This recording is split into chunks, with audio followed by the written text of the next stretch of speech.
Hello guys, welcome sa RJ's Farm. Update uli natin yung mga mulberry natin. Going almost 4 weeks na sila. Pahinog na yung iba. Namumula na sila eh. Andito yung mga namumula. And then yung isang line pala nito, nag-start na tayo.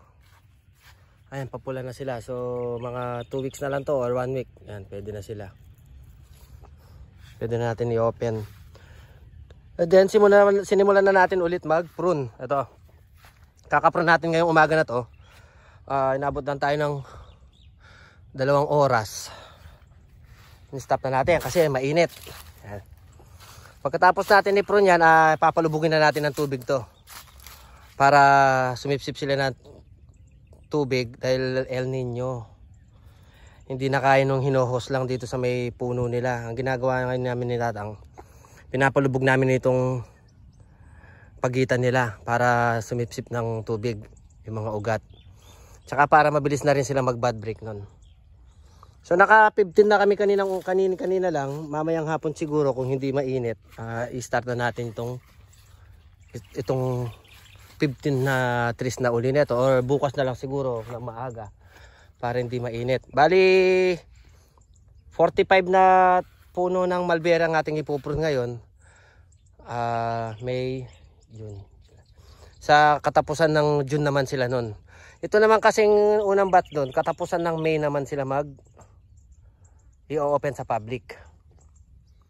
June to. Tapos sa June naman, yun ang ipuprune naman natin to. Itong mga first time na ipuprune natin. Bali to marami-rami. 62 eh. 4 na row. Yan, itatry natin din silang i-prune na sabay-sabay. Para hindi na nababakante yung mulberry natin, mulberry farm natin. Para anytime na may mga gusto mag-pick, pwede silang pumunta. Kasi pwede na natin silang pagsalit-salitin yung pagbubunga nila. Ayan, ginras cutter na natin yung mga gilid. Piniprepare natin namin. Ito yung mga na-prune.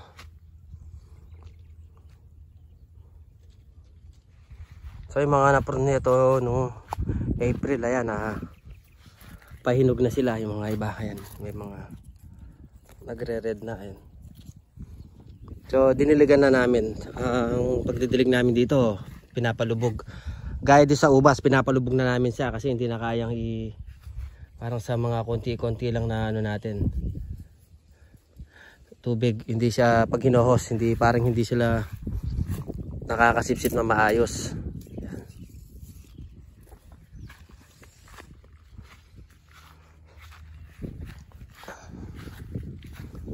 Yan, may arko tayo. Tapos yung mga ibang ubas natin, ayan, mga nag-voluntary flower to eh, nag-voluntary fruits. Pinatuloy na natin itong mga Brazilian na to kasi hindi na naman natin sila ipuprune ngayon buwan na to or 3 months. Papahinga na natin sila para sa susunod nila fruiting nila, siguro by December na yung paghinog nila nun. Siguro October natin to ipuprune ulit. Tapos ito yung mga natin, yung mga grafted, kinrap natin ng mga Arcadia. So may mga hindi nag-success kagaya ng isa dito. 15 to, bali 13 lang ata yung nag-success. Ayan, ito hindi siya natuloy. Pero ito na sila, mga tataas na nila oh. Ayan, may bunga pa siya. Ito. Yan sila. And then ito, parang ano pa siya, tuyo na rin, so tatanggalin din natin to. Bali dalawa yung hindi nag-success. Ito, nagano na siya. Ayan, gumagapang na siya. Tsaka na lang natin ayusin pag matigas na yung mga sanga nila. Kasi minsan malulutong sanga pag tinatali nila sa lambre, napuputol. Ito pa pala pero parang basa pa siya. Ayan.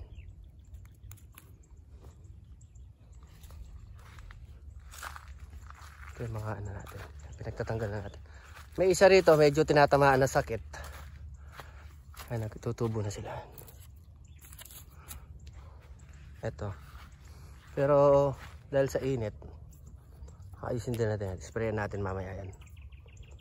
May nangangain na yan, nagtutuyo sila. So kailangan nating i-spray.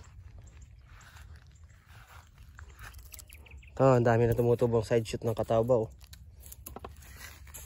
Dahil naulan na ano sila, nadiligan. Nagtutubo yung mga side shoot niya.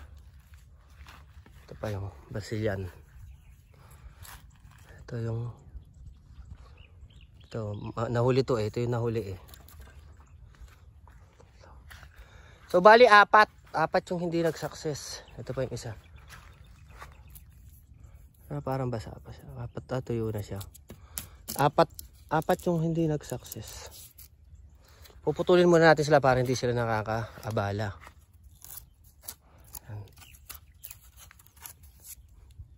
Ito siya.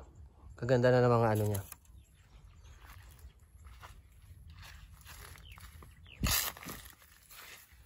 Yung Osterky.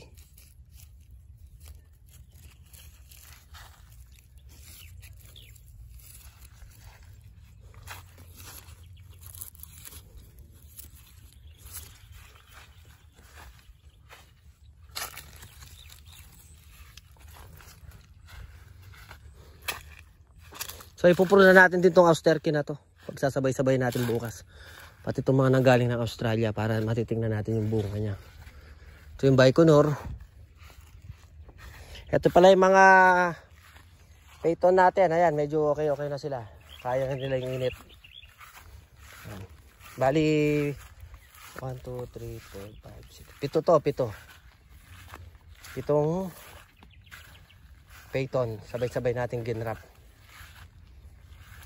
Tapos nakakuha na rin tayo ng mga voluntary fruits ng ayan sila. Ng Baikonur kahapon. So tinry natin kainin. Ito mga voluntary, hindi tayo nag-i-spray kaya medyo pangit yung quality. Pero okay lang. Naayos pa lang naman natin eh. Sa susunod yan natin to. Siset natin yung mga fruit niya ng mga magaganda. So ngayon ito yung mga voluntary lang to kasi nakapahinga naman yung mga ubas. Para lang may mahinog, may pagkain tayo.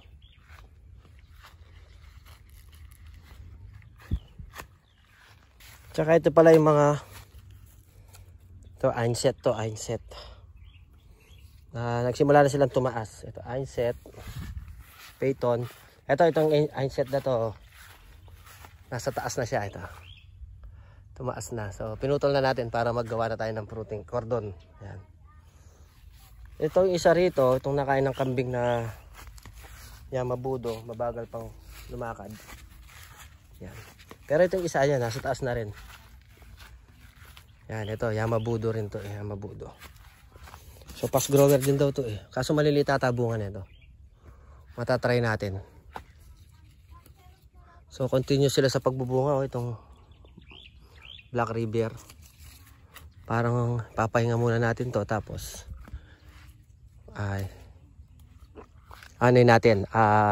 papabungahin na uli natin. So napansin namin naka-condition yung mga Black River ngayon. Maganda yung mga bungang pinapalabas niya. Dati kasi nalunod sila. So paparamihin din natin uli sila.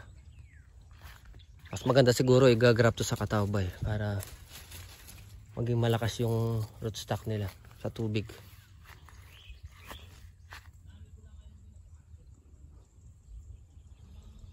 So tomorrow niyan, continue tayo sa papatubig. Ito, pinatubigan din to.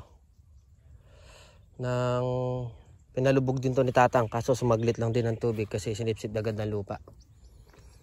So nagtatry na tayong ayusin to kasi bubukas na natin sa public to sa katapusan ng May. Tapos ito, ayan, umaakyat na yung yung mga bonggambilya natin, umaakyat na siya oh. Umaakyat na, magiging arko na siya dito sa gate natin. Pati ito, hindi pa natin naayos eh. Ito. Ayan, umaakyat na siya oh. So, yun lang muna ang ating update sa farm at maraming salamat.